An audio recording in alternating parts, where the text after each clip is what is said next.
लग नहीं रहे हैं, ये झूठे हैं। प्रभु मैं कुछ समझा नहीं। यहाँ बेचारी शबरी मैया अपने हाथ से बेर उठा के खिला रही है। प्रभु प्रभु भोग पाइए ना। प्रभु मीठे हैं, मुझे पता है कि मीठे हैं। मैं स्वयं चख के लाई हूँ, जो खट्टे खट्टे हैं ना निकाल देती हूँ, जो मीठे मीठे मीठे मीठे लेके आई हूँ। प्रभु आप भोग पाओ ना। अपने हाथ से बेर उठाते, प्रभु खाओ ना, भोग पाओ। यहाँ भगवान बिना कुछ सोचे विचारे जैसे भोग देती वैसे प्रभु भोग पाते। कहा मैंने कि लक्ष्मण जी के मन में संशय हो गया। अरे भगवान प्रभु पता नहीं क्या सोच के खा रहे हैं, झूठे हैं। और जब लक्ष्मण जी को खिलाती ना तो लक्ष्मण जी मुंह आगे नहीं करते, हाथ आगे करते, पकड़ लेते हाथ में और खाते नहीं, पकड़ के पीछे गिरा देते। अरे प्रभु आपका तो पता नहीं दिमाग हिल गया है, पर हम कैसे जूठा खा सकते हैं? भगवान को कुछ जूठा नहीं दिख रहा है, भगवान को सामने बस प्रेम दिख रहा है। पहले मैंने एक दिन निवेदन किया था कि भोजन दो ही जगह किया जाता है, या तो हमें भूख लगी हो या फिर खिलाने वाले के हृदय में इतना प्रेम हो कि वहां हमारा पेट पैक भी हो ना, तब भी प्रेम देख के सोचे बे कोई नहीं, जो तू लाया ले, थोड़े खाएंगे पर खाएंगे जरूर। मैया का प्रेम इतना है कि भगवान को कुछ नहीं दिख रहा, भगवान को बस प्रेम दिख रहा है। पूछती है प्रभु मीठे हैं ना? बहुत मीठे हैं। और खाओगे? हाँ। खूब खिला रही है, भगवान भोग पा रहे हैं। यहाँ हमें एक शिक्षा मिलती है इस कथा से। हमारे पूज्य महाराज श्री कहते थे, बेटा भगवान यदि बड़े लोगों के ही गुलाम होते ना। कभी मैं महाराज श्री से पूछता था, प्रभु एक समय ऐसा था, बड़ी गरीबी थी। हाँ में से बड़े लोग तो ज्यादातर हमारे विषय में जानते ही हैं। बड़ी गरीबी थी, पिताजी अकेले कमाने वाले, 4 मेरे से बड़ी बहनें, 5वां मैं, 7 लोग खाने वाले, घर में कमाने वाला 1, और वो भी कोई सरकारी नौकरी नहीं, वो भी कथा व्यास। अच्छा आज के समय में थोड़ा स्टैंडर्ड फिर चेंज हो गया है। उस समय तो वही 25 पैसे 50 पैसे वही चढ़ता था कथाओं में महाराज जी, तो वैसा ही मिलता था। अब उस 25-50 पैसे को इकट्ठे कर करके परिवार का पालन करना बड़ा मुश्किल है ना, बेटियों का विवाह करना। कभी मैं पूछता था, महाराज जी जिस प्रकार से गरीबी हमें भगवान ने दी है, ये सारे जीवन ऐसी ही रहेगी? प्रभु उसका, गुरुजी उसका भी ज्यादा कोई संशय नहीं है, परंतु ये संशय है कि क्या भगवान कभी गरीबों के घर में भी आते हैं?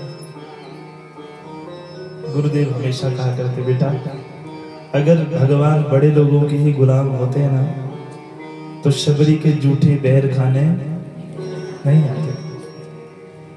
बेटा वो बड़े लोगों के ही गुलाम होते तो दुर्योधन के मेवे त्याग कर वहां केले के छिलके नहीं खाते। भगवान सबके व्यंजन छोड़कर मधुमंगल की खट्टी लस्सी मुंह में लगी नहीं चाटते। बेटा वो तो हृदय साफ देखते हैं, वो प्रेम देखते हैं। जिसका प्रेम सच्चा है ना, उसको वो कब मिल जाए कोई पता नहीं। बस उस एक बात ने हमारा जीवन ऐसा बदल दिया, कोई पता नहीं चला कैसे कृपा हुई, किसने कृपा की, क्या कृपा की।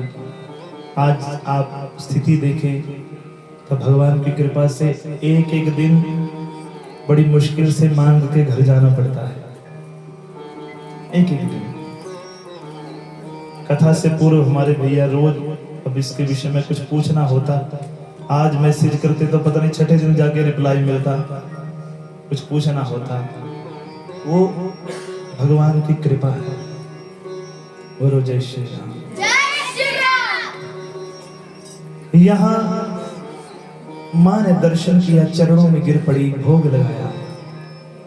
भगवान कहते हैं मैया मैं आज तेरी भक्ति से बहुत प्रसन्न हूं,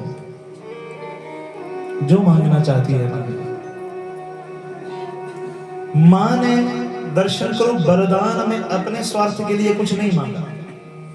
यदि शबरी मैया स्वार्थी होती तो अपने विषय में कुछ मांगती कि प्रभु ये दे दो, या मुझे अपना पद दे दो, मुझे अपना धाम दे दो।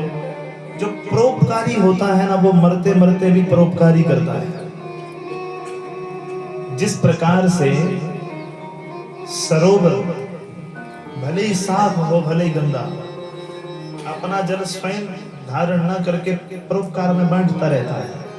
हमारे जो फलदार वृक्ष होते हैं, नित्य निरंतर उनके फल, कोई पत्थर भी मारे ना, और फल आम का लेना है तो पत्थर तो मारेंगे ही बच्चे। अब पत्थर भी मारा जाए तब भी वो क्या देते हैं? अच्छा, आम यदि गुस्सा करने वाला होता तो ऊपर से इतना बड़ा गिरा देता, ले चक मिल जाता आम, वही मिल जाता आम। परंतु पत्थर मारने पर भी आम क्या देता है? मीठा फल देता है। अच्छा, पत्थर मार के गिरता वही फल है जो पक गया होता है, जो मीठा होता है। बोलो जय श्री राम। शबरी कहती है प्रभु मुझे और कुछ नहीं चाहिए, मुझे एक वर चाहिए, मांगो। प्रभु मुझे वो रास्ता चाहिए जिस रास्ते पर चलकर एक अधम से अधम प्राणी भी आपको प्राप्त कर सके। देखो, अपना स्वार्थ नहीं है प्रभु। ये जो संसार के लोग हैं जो आपकी माया में फंसे हैं प्रभु, वो एक अधम से अधम जीव भी यदि आपको प्राप्त करना चाहे तो वो कैसे प्राप्त कर सकता है? बस वो कृपा करिए। भगवान मुस्कुराए। आज 10 साल के बाद मांगने की बारी भी आई। कभी क्या मांगा? अपने लिए नहीं, जन कल्याण के लिए। प्रभु एक अधम से अधम प्राणी भी आपको कैसे प्राप्त कर सकता है? भगवान ने अपने मुखारविंद से देवी शबरी को नवदा भक्ति प्रदान करी। देवी 9 प्रकार की मेरी भक्ति होती है। आओ हम सब मिलजुल के 9 प्रकार की भक्ति का श्रवण करें। प्रथम भक्ति संतन करी संगा, प्रथम भक्ति संतन करी संगा, प्रथम भक्ति संतन करी संगा,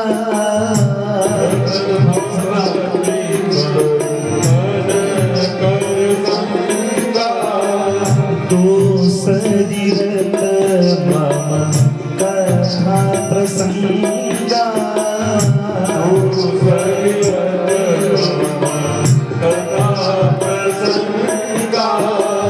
दूसरीरत मम कथा प्रसंगा,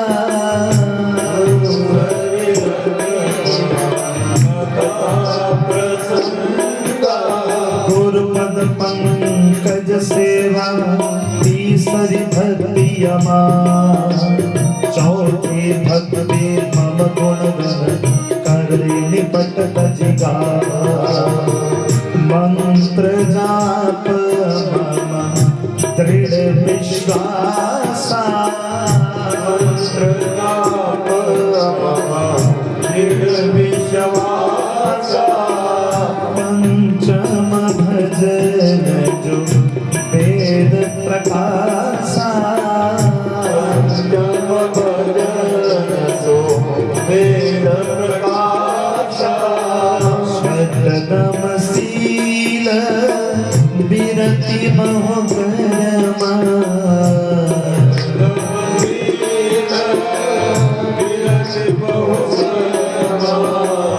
विरत निरंतर सज्जन धर्मा,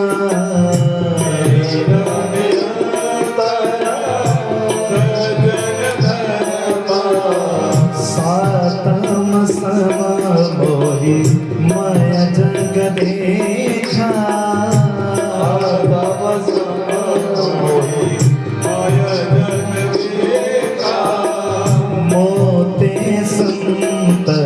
अधिक कर लेखा, अधिक कर लेखा, आठम जथा लाभ संतोषा,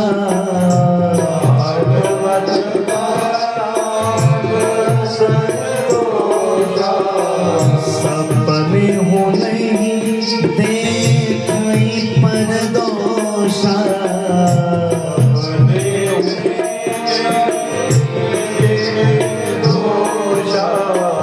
नवम सरल सब सन छलहीला,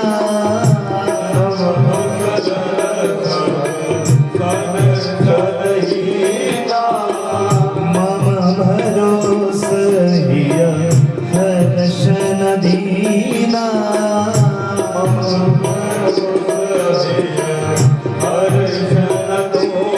सीताराम सीताराम सीताराम सीताराम सीताराम सीताराम सीताराम सीताराम सीताराम सीताराम सीताराम सीताराम सीताराम। बोलो श्री राघवेंद्र सरकार की। 9 प्रकार की भक्ति भगवान ने स्वयं बताई। कोई जीव यदि मेरी ओर आना चाहे तो 9 रास्ते हैं। कितने रास्ते? ध्यान से सुनिएगा और अपने अपने अंदर झांक के देखिएगा कि हम किस वाले रास्ते पे जा रहे हैं। और यदि अपने जीवन में ये 9 में से अपने जीवन का कोई रास्ता नहीं है तो समझ जाना हम रास्ता भटक चुके हैं। आज ही रास्ते पर फिर गाड़ी को लाना। पहली भक्ति, प्रथम भक्ति संतन करि संगा। पहली भक्ति है किसी भी पहुंचे हुए संत के चरणों में पड़ जाओ, उनके चरणों से ऐसे लग जाओ। देखो, संग में और साथ में फर्क होता है। यदि साथ संग ही होता तो यहां संग की जगह साथ लिख देते। संग और साथ में फर्क क्या है? साथ में कदाचित कोई ना कोई दोष हो सकता है। मान लो हम और आप में से कोई अपने गुरु के पास 5 दिन रात बिताए, 5 दिन अपने गुरु के साथ 24 घंटे रहे।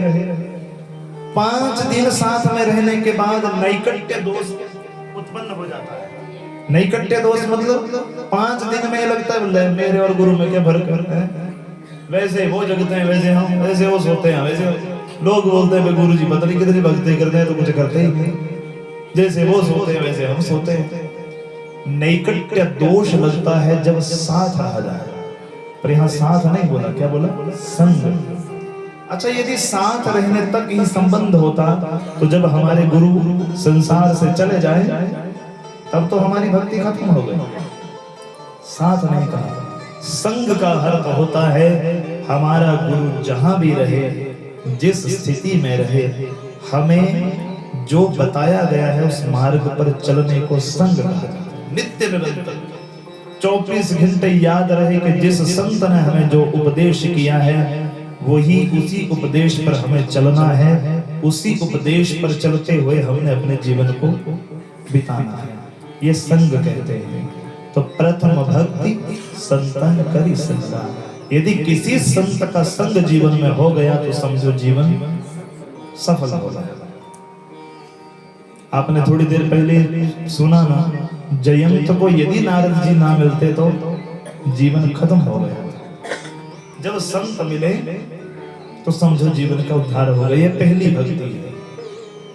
और यही भक्ति करके शबरी ने बोलो राम को पाया। गुरु ने ही कहा था ना, 10 साल के बाद राम तुझे मिलेगा ही मिलेगा। प्रथम भक्ति संतन करि संगा। अच्छा, ये ना कर सको तो दूसरी रति मम कथा प्रसंगा।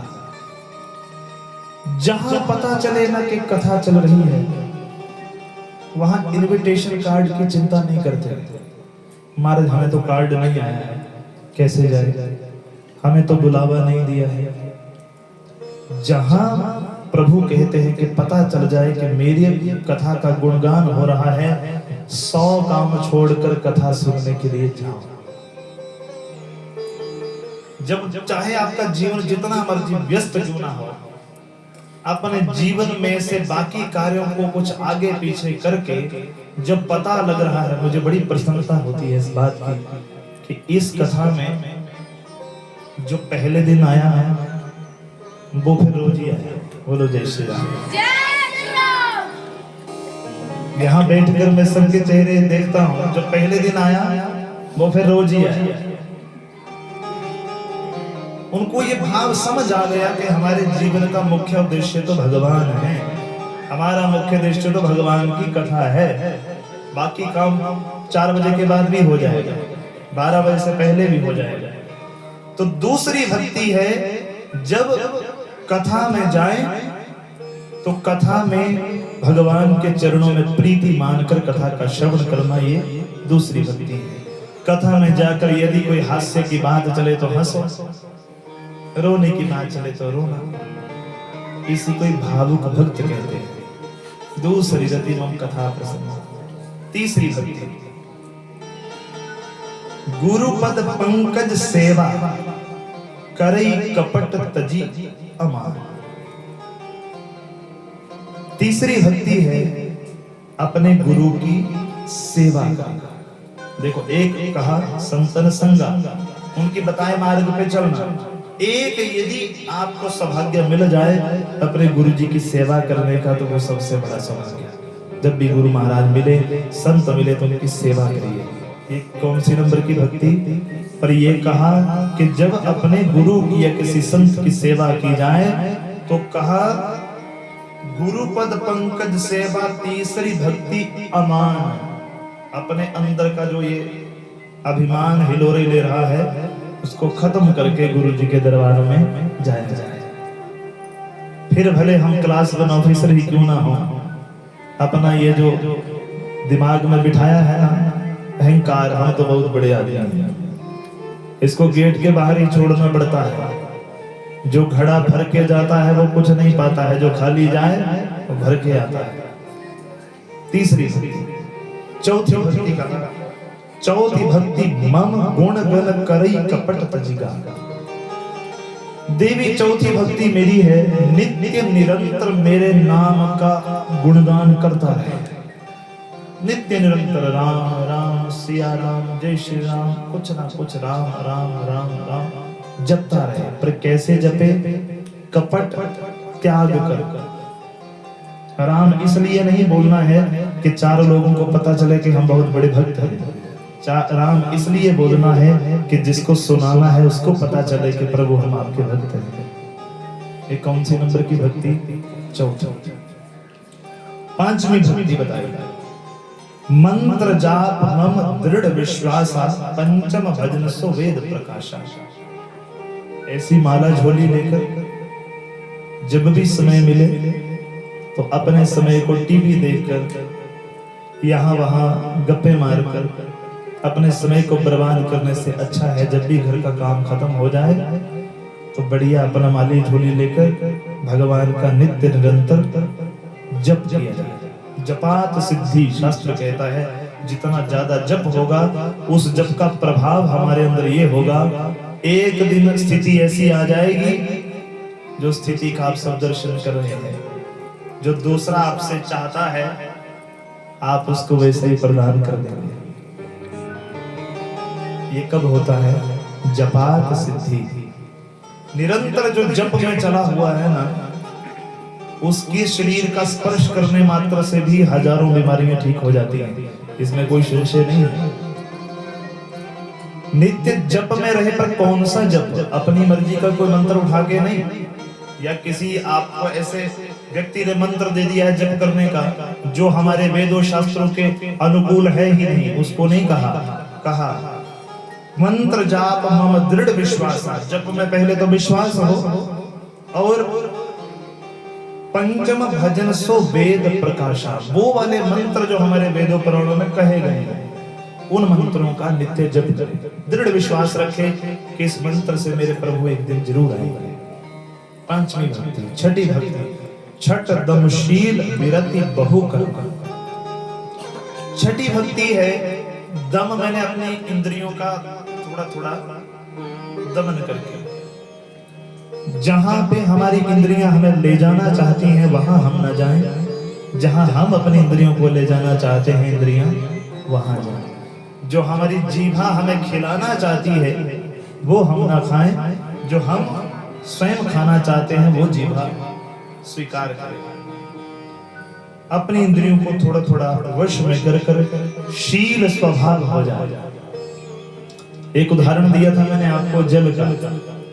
बरसात का पानी गाढ़ा हो जाता है तो बीमारियां फैलाता है, अन्य मौसम का पानी रिसाव कर देता है जमीन में तो वो कोई बीमारी नहीं फैलाता है। जिसके अंदर शीलता है, अभिमान से जो रहित है, जिसके अंदर किसी ने उसकी अच्छाई प्रशंसा कर दी तो अंदर जिसके अंदर समा जाए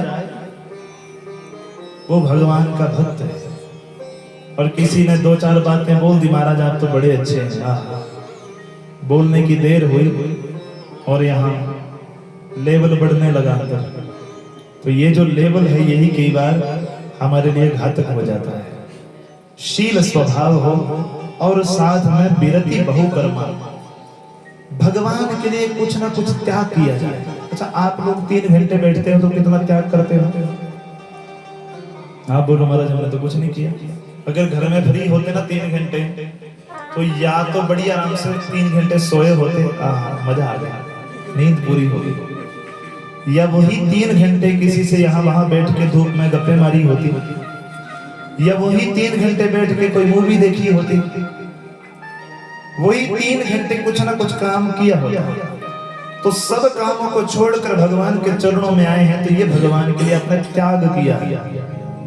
चाहे नींद त्यागी है, चाहे काम त्याग है, जो भी त्याग है, भूख प्यास त्यागी है। 3 घंटे मैंने मना किया किसी को पानी नहीं पिलाना है, ये भी त्यागी है। 3 घंटे किसी को बोलो जी मारा हम तो आधे घंटे में पानी पीने वाले हैं, पर 3 घंटे त्याग है कि कुछ ना खाए पिए आप लोग बैठे। अच्छा, उसके बाद कहा निरंतर सज्जन धर्म, सज्जन लोगों के धर्म को आचरण करते हुए जीवन बिताए, ये छठी भक्ति है। 7वीं भक्ति, 7वां सम मोहि मय जग देखा। संसार में जितने लोग दिखे उन सबको भगवान श्री राम समझना। आज मेरे घर में मेरे प्रभु हैं। पीछे हम लोग कल या परसों कहीं गए थे किसी के घर में, तो वहां पे हमारी सत्संग चर्चा हो रही थी किसी के साथ। किसी ने प्रश्न किया ब्रजरज के बारे में। महाराज जी, जो ब्रजरज बड़ी प्रधानता है, ब्रजरज को माथे पे धारण किया जाता है, तो ये ब्रजरज का महत्व क्या है? और जिसने प्रश्न किया उनके घर में कथा चल रही थी। माता जो हम परसों चौथ गए थे यहाँ से, उनके यहाँ कथा चल रही थी। उन्होंने कहा था महाराज अब 10 मिनट के लिए ही आए, पर आना जरूर है। बातों ही बातों में बात निकल गई।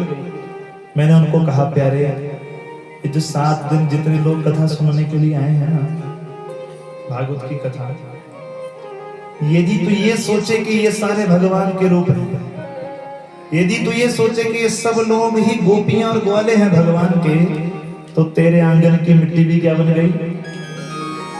जोर से बोलो, ब्रजरज। इस आंगन की मिट्टी को अपने डिब्बी में संभाल के रखना। अगर तुझे ब्रजरज का फल ना मिले तो मुझे पकड़ लेना। बोलो राघवेंद्र सरकार।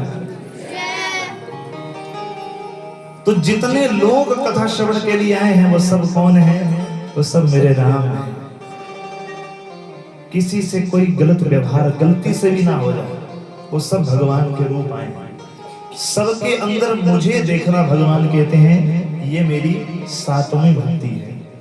8वीं भक्ति, 8वां जथा लाभ संतोषा, जीव संतोषी हो जाए। जो मिला है भगवान की कृपा से आनंद है। अब मिलने के बाद फिर मन में ये रहे कि नहीं थोड़ा और मिल जाता तो और आनंद हो जाता, थोड़ा और मिल जाता, प्रभु बस थोड़ा सा और दे दो। जो संतोषी नहीं है मां, वो मुझे प्रिय नहीं है। भक्त कैसा हो? संतोषी हो। संतोष का यदि दर्शन करना हो तो भागवत जी की कथा श्रवण करिएगा। सुदामा भक्त की, सुदामा भक्त जिसके घर में अंतिम 2 चावल बच गए थे, अंतिम लास्ट के 2 चावल, 2 किलो नहीं, मात्र 2 चावल देवी ने उबाल दिए। बच्चे भूख से तड़प रहे हैं, माँ खाना दे दो, भूख लगी है। माँ कह रही है बेटा पहले भगवान को भोग लगेगा तब मिलेगा। एक चावल का दाना उठाया, भगवान को भोग के लिए रख दिया। एक चावल के दाने के हिस्से किए, जितने बच्चे उतने हिस्से करके, पहले भोग लगेगा भगवान को, फिर तुम्हें मिलेगा। उस समय भगवान वैकुंठ में बैठे बैठे रो रहे थे, झरझर आंसू। सुदामा सब कुछ करना पर ये वाला चावल मुझे मत चढ़ा देना। अगर ये चावल तूने मुझे चढ़ा दिया ना तो मैं सारे जन्म के लिए तेरा ऋणी हो जाऊंगा। परंतु दर्शन करिएगा वहां कथा में, सुदामा ने एक बार भी ये स्वीकार नहीं किया था कि मैं दरिद्री हूं। हर बार कोई उसे कहता तो बोलता भगवान की बड़ी कृपा है, जितना भगवान ने दिया है अनंत है। उसे कहते हैं संतोषी भक्त। भगवान कहते हैं जब उस भक्त में, किसी भक्त में इतना संतोष हो जाए ना तो उसके लिए मैं अपना सब कुछ लुटा देता हूं।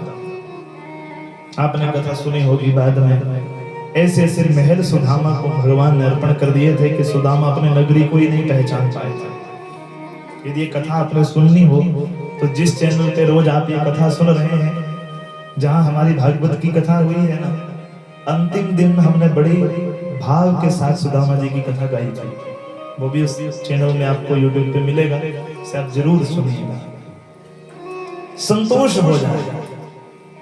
भगवान कहते हैं ये मेरी 8वीं भक्ति है। और 9वीं भक्ति बड़ी सुंदर भक्ति। अच्छा, 8 जो बताई भगवान ने कहा कि हो सकता है इन 8 में कोई ना कोई एक्सक्यूज हो कि महाराज जब संत तो कहाँ ढूंढने जाएंगे, बताओ कहाँ मिलेंगे, कथा कहाँ ढूंढेंगे, हमारे गांव में तो कोई कथा करवाता ही नहीं, कहाँ जाए सुन। हर भक्ति में कोई ना कोई हमारा तर्क हो सकता है, पर 8 होने के बाद 9वीं भगवान ने पता क्या कहा? नवम महा एक जिनके को नवम सरल सब सन छलही। जीव सरल हो जाए, पानी से पतला हो जाए। जो कहा जी महाराज, जो कहा जी प्रभु। जो सरल नहीं हुआ वो भगवान को कभी भी प्राप्त नहीं कर सकता है। ये याद रखिए।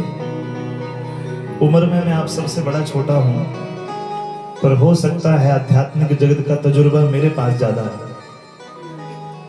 पिछले 15 वर्ष से अपने गुरु महाराज जी की सेवा करते करते, अपने गुरु महाराज जी की संगत में उनका संग करके हमने इतना पाया है ना, परंतु उसके पीछे कारण एक रहा कि भले जैसी मर्जी परिस्थिति आई, मुख से कुछ बोला ही नहीं। जब हम गुरु जी के साथ रहते थे, हमारे आचार्य जी भी को भी जाने का बड़ी बार मौका मिला है, तो ये इनको पता है। कई बार हमारी ड्यूटी सुबह 4 बजे शुरू होती थी और रात के 2:30-3 बज जाते थे, और 2:30-3 बजे भेज के कहा जाता था कि बेटा 2 घंटे सो, उसके बाद फिर उठ के चलना है, उसके बाद फिर ये काम करना है। तो वहां यदि एक बार मुख से किंतु हो गया ना, परंतु हो गया, गुरुजी चल पड़ेंगे, पर रेस्ट नहीं हुआ, तो वहीं पे भक्ति समाप्त हो गई। जब नित्य निरंतर ये होगा, जी महाराज जो कहा ठीक है प्रभु। आधी रात को फोन आया, आएंगे जी महाराज आएंगे। जब भी कहा जाए सेवा बताए महाराज, ये सरल है। जब तक जीव सरल नहीं बनता तब तक भगवान को नहीं पा सकता। प्रभु कहते हैं देवी, पिछली 8 में से कोई भी मार्ग यदि ना कोई अपना पाए तो 9वां जो ये रास्ता है ना, इसको भी यदि कोई जीव अपना ले तब भी मैं प्रसन्न हो जाता हूं। कोई किसी के प्रति छल कपट नहीं। सरल का मतलब मम भरोस ही हर्ष न दीना। ये समझ करके मेरे साथ जो कुछ हो रहा है वो बस भगवान ही करने वाले हैं, वही करवाने वाले हैं। ये विचार करके अपने हृदय में खुशी मिली तो नाचने ना लगे, दुख मिले तो रोने ना लगे। ये नवमी भक्ति है। सरल हो जाए। 9 भक्तियां बताने के बाद अच्छा आप और हम विचार करें कि हम कौन से वाले मार्ग पे चल रहे हैं 9 में से। सब अपने अंदर विचार करिए। कोई पहले रास्ते पर चल रहा होगा, कोई दूसरे पर, कोई तीसरे पर, कोई चौथे पर मैंने पहले निवेदन किया था कि इन चारों में से यदि अपना रास्ता 9 में से यदि अपना रास्ता कोई नहीं है तो समझ लीजिए गाड़ी रास्ता भटक गई है। उसे जल्द से जल्द रास्ते पर लाया जाए। बोलो जय श्री राम। भगवान कहते हैं कि इन 9 में से नव एक जिन होई, नव एक जिन होई, नारी पुरुष चराचर कोई, नारी पुरुष चराचर कोई, सोई अतिशय प्रिय भामिनी मोरे,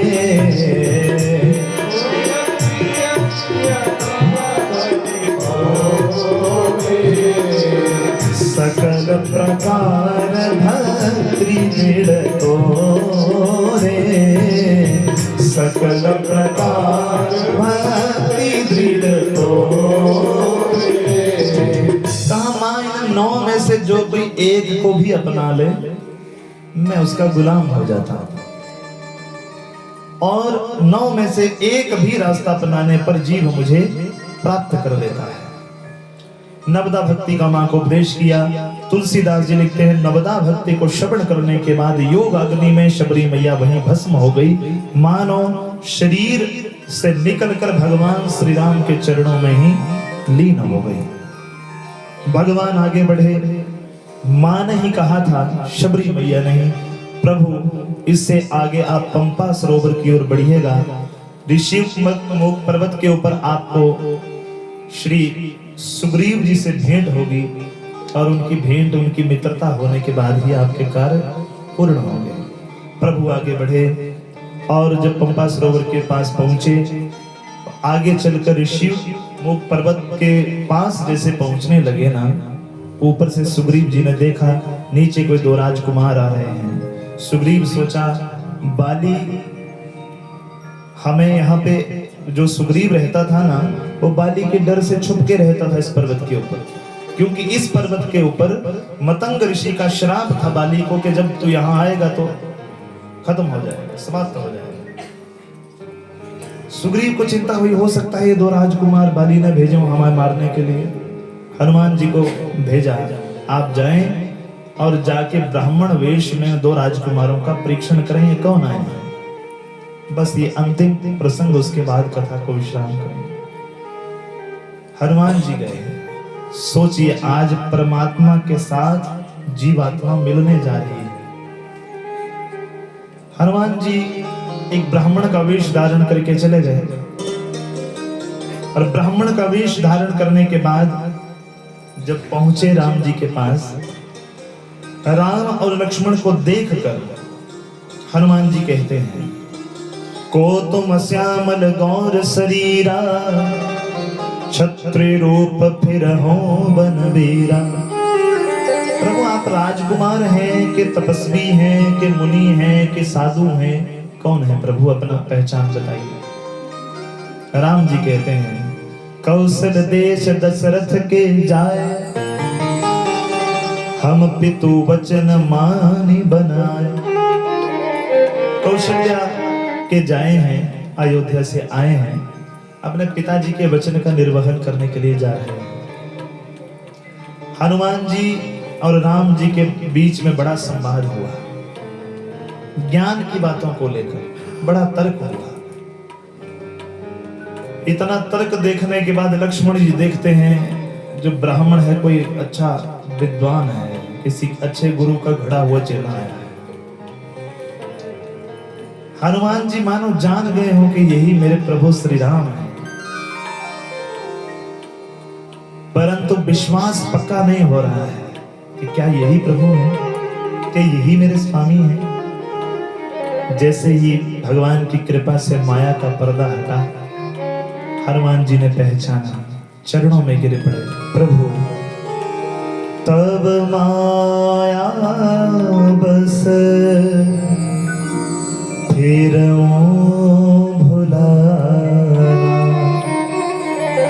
ताते में नहीं प्रभु पहचान। चरणों में लेट गए, दंडवत प्रणाम, प्रभु क्षमा करिए। इस दास को समझने में बड़ी देर लग गई। प्रभु देर इसलिए लगी क्योंकि आपकी माया के वश में ये बुद्धि भ्रमित हो गई थी।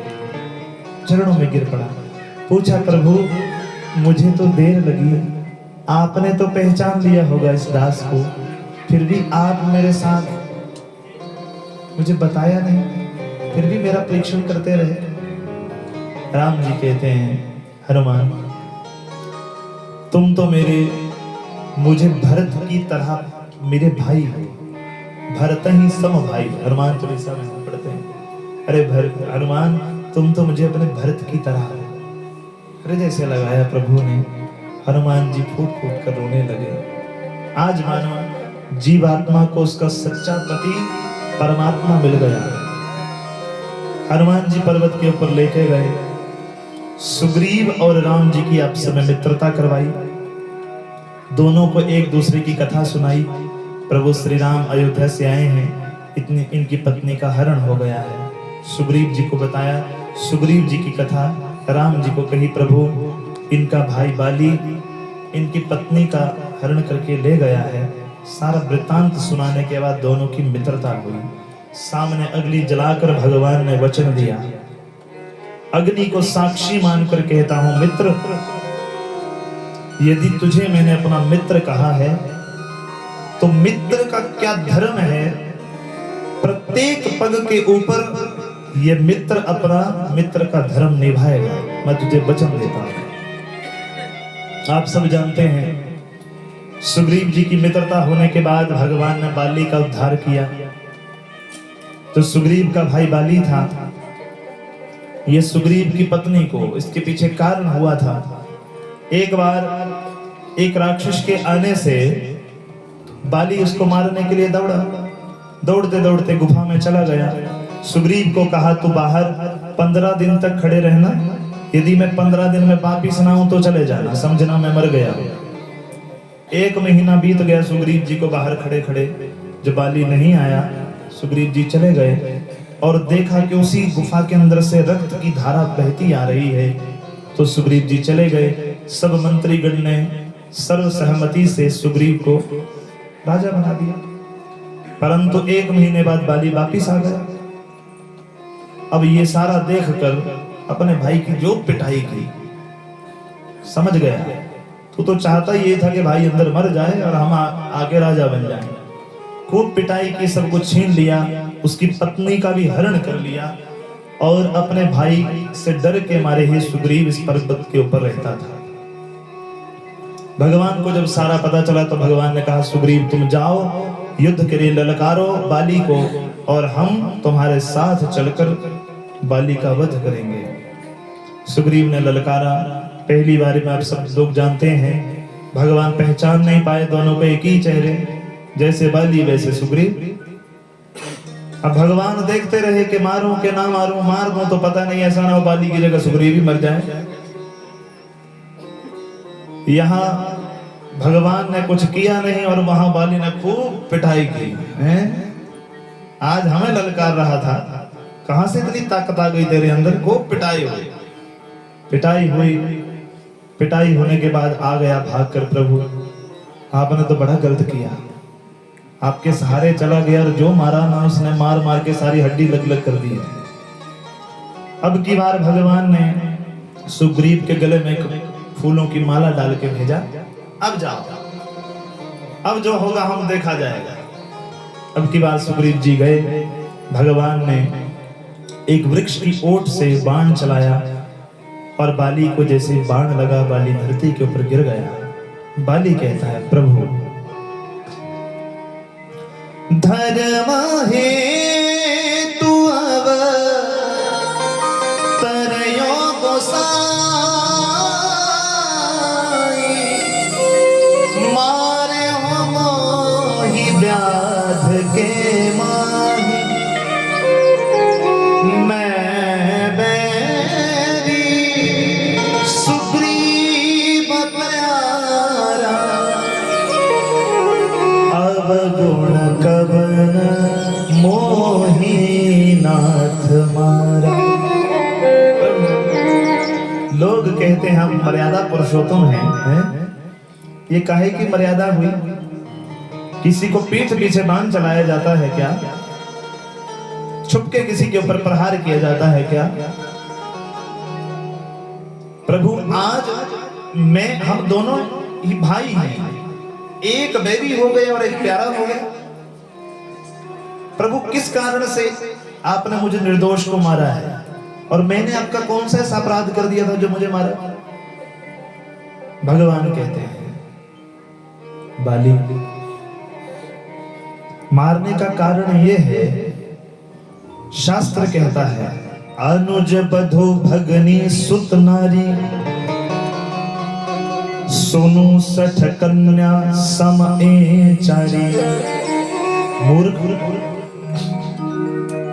जो अनुज बधू अपने छोटे भाई की पत्नी, भगनी मैंने अपनी बहन, सुत नारी मैंने अपने बेटे की पत्नी, और अपनी कन्या, चार, इन चारों के ऊपर जो कुदृष्टि रखता है उसको छुपके में मारने का कोई दोष नहीं लगता है। इसलिए तो अपने भाई की पत्नी को बरबस अपने पास रखता है और मुझे शास्त्र सिखा रहा है, मुझे ज्ञान दे रहा है। जब समझ गया कि ये परब्रह्म परमात्मा है, चरणों में गिर पड़ा बाली। बाली कहता है, प्रभु आप मुझसे लेट मिले, जिस काम के लिए आपने सुग्रीव से मित्रता करी है ना, एक बार इस दास को बोलते ना, 6 महीने रावण को अपनी बाजू के नीचे रखा था मैंने, 6 महीने, वो भी रावण, वो भी बाली सूर्य अर्घदान के लिए हाथ ऊपर किए तब मुक्ति हुई थी, 6 महीने ही रखा था। उस रावण की क्या मजाल जो इस बाली के रहते हुए आपकी पत्नी को ना दे देता। राम ने कहा, प्रभु बेटा मुझे शॉर्टकट पसंद नहीं है, धर्म पे चलना पसंद है। बेशक समय ज्यादा लगेगा, रास्ता लंबा है, पर जो मार्ग हमने पकड़ा है वो धर्म का मार्ग है। बाली का उद्धार किया, अपना धाम भगवान ने प्रदान किया, और उसके बाद सुग्रीव को राजा बनाया गया। बाली की पत्नी तारा विलाप करने लगी तो उसके पुत्र को, अंगद को राजकुमार बनाया गया। भगवान ने खूब उपदेश किया, क्षिति जल पावक गगन समीरा, पंचधरा ये अधम शरीरा। तारा को कहा, देवी ये जो 5 तत्व है ना, इनसे ये पुतला बनता है और जब जाता है तो उसी में ही समा जाता है, एक दिन सबने जाना ही है। परंतु ये तुम्हें प्रसन्नता होनी चाहिए कि तुम्हारा पति धर्म के मार्ग पे गया है। खूब समझाया, पुत्र को राजकुमार बनाया। बड़ा समय बीत गया, जब सुग्रीव को अब अपना काम सर जाता है ना तो भूल जाते हैं। अब याद नहीं रही कि भगवान का के विषय में भी वादा हुआ था कि प्रभु आप मेरा काम करो, मैं आपकी सहायता करूंगा, भूल गया। लक्ष्मण जी आपको पता है थोड़ा लूज टेम्पर आदमी है, और अग्निबाण प्रकट किया, कहा मूर्ख इस बाण से पूरी नगरी को जला के राख कर दूंगा तेरे। चरणों में गिर गया, महाराज क्षमा करिए, क्या अपराध हुआ, याद कर अपने वचन को। याद आया, तो सारी सेना को चारों दिशाओं में भेज दिया। परंतु जब अंतिम दिशा में, देखो 3 दिशाओं में भगवान ने सबको भेज दिया, परंतु अंतिम दिशा जिस दिशा में भगवान को पता है कि इस दिशा में मेरी जानकी गई है, उस दिशा में भगवान ने हनुमान को भेजा। उस दिशा का नायक हनुमान जी। सब लोग 3 दिशाओं में चले गए, पर जब हनुमान जी जाने लगे ना, हनुमान जी को जाते जाते भगवान कहते हैं, हनुमान देखो 3 दिशाओं में लोग चले गए, तब भगवान ने नहीं बुलाया, पर जब दक्षिण दिशा की ओर सब लोग जाने लगे, दक्षिण दिशा की ओर हनुमान जी, जामवंत जी, अंगद जी, नल नील, इन सबको दक्षिण दिशा में भेजा। दक्षिण दिशा में जब जाने लगे हनुमान जी, तो हनुमान जी को बुलाया, बेटा बात सुनो। जी महाराज। अपने हाथ की अंगूठी उतारी, हनुमान जी को दी। तुलसीदास जी पता बड़ा इतना सुंदर लिखते हैं। तुलसीदास जी ने लिखा, पाछे पवन तनय सिरुनावा। सब लोग चले गए, अंत में हनुमान जी ने माथा लगाया, प्रभु आज्ञा दे।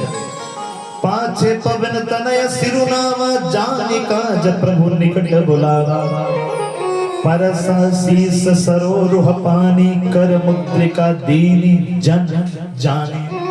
मानो भगवान जाते हैं, जानते हैं कि यही मेरा काम सिद्ध करके आएगा, इसलिए भगवान ने अपने हाथ की मुद्रिका उतारी, हनुमान जी को दी।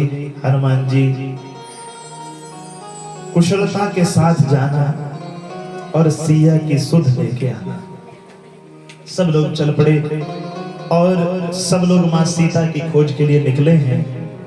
चारों ही दिशाओं में सीता मां की खोज हो रही है। कल हम लोग दर्शन करेंगे किस प्रकार से हनुमान जी मां सीता को ढूंढते ढूंढते अशोक वाटिका में पहुंचते हैं, मां सीता की सुधि को लाते हैं, और किस प्रकार से हनुमान जी ने प्रभु के कार्य को सिद्ध करवाया।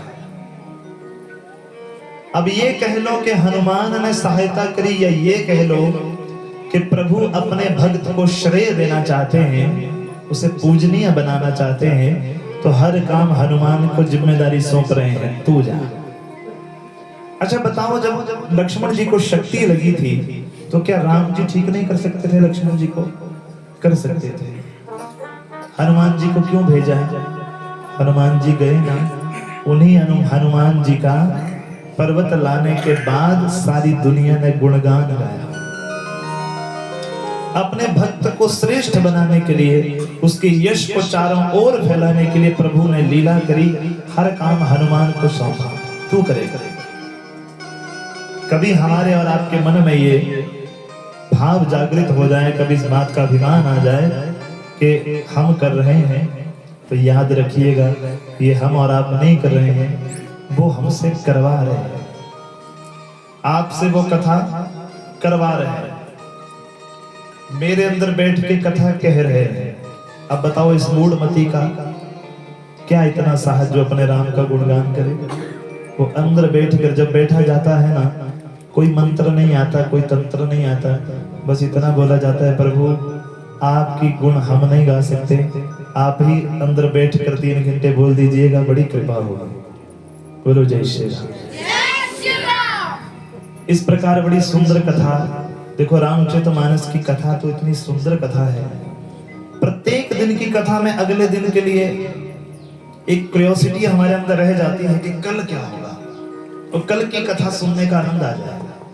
अब देखो कल किस प्रकार से भगवान, देखो हनुमान जी जाएंगे मां सीता से मिलने, पूरी वाटिका उजाड़ देंगे, रावण को भरी सभा के बीच में ललकार के आएंगे, तू राम के विषय में बोल रहा है, उसका एक दूत का मुकाबला तू नहीं कर सकता। और हनुमान जी चाहते तो अकेले ही सबको समेट देते, राम जी ने कहा था सुध लाने के लिए, मारने के लिए नहीं कहा था। और हनुमान जी भी जानते थे कि यदि ये वाला काम भी हनुमान ने कर दिया तो मेरे प्रभु श्री राम का यश अद्भुत है। ये भक्त और भगवान का संबंध है। आइए आज की कथा हम यहीं विराम करें। क्या समय हुआ है? बोलो जय श्री राम। बस यही मैं सुनना चाहता था कि अभी 2:30 बजे हैं, और 2:30 बजे हैं तो मैं आज आपको आधा घंटा पहले छोड़ दे रहा हूँ। आप रोज कहते हैं हमारे लेट हो गए, तो आज हम आपको आधा घंटा पहले छोड़ दे रहे हैं। आप सब लोग यूं ही हंसते मुस्कुराते रहे।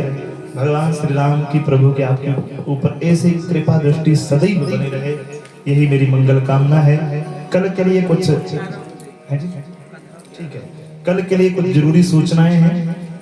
प्रातः कालीन 8 बजे पूजा का समय रहेगा। 8 से 9 बजे पूजा, 9 से लेकर 10:30 बजे तक हवन होगा। जो भी अपनी आहुति भगवान को प्रदान करना चाहे 9 से लेकर 10:30 के बीच में पधारें। ठीक 11 बजे कल की कथा हम प्रारंभ करेंगे और 11 बजे से लेकर हर इच्छा तक, ठीक है, कोई समय नहीं बनाएंगे।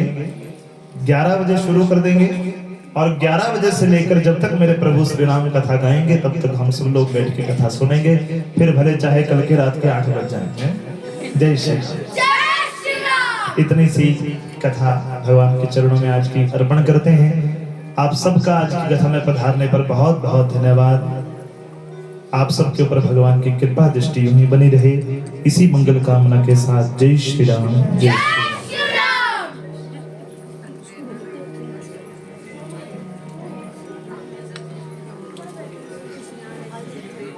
चल